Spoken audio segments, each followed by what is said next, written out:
2 million injuries and 1,300 deaths every year, and yet some continue to put themselves in harm's way. We're talking about domestic violence, and as News 13's Mark Jenkins shows us, today dozens laced up their shoes and hit the streets, all trying to put an end to the crimes law enforcement says have steadily been on the rise. Domestic violence happens behind closed doors and nobody ever knows what's going on. I didn't know what was going on when my sister passed away. Rosa Gonzalez walks to remember her sister, a woman who initially walked away from an abusive home, but later returned. He had another girlfriend and she was trying to leave the house. She actually left and he convinced her to come back home. And after that, we don't know what happened. He shot her, dragged her through the house, left her to bleed out in the bathtub, and then he buried her in the backyard.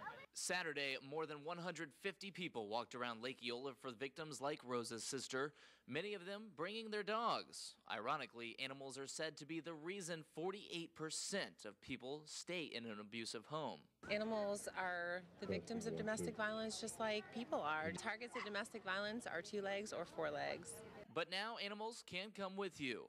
Orange County Animal Services and the Harbor House are now working together to provide a halfway house for animals too. Experts say friends can also help. So many people say, well, I think my friend's in trouble, but I don't know what to do.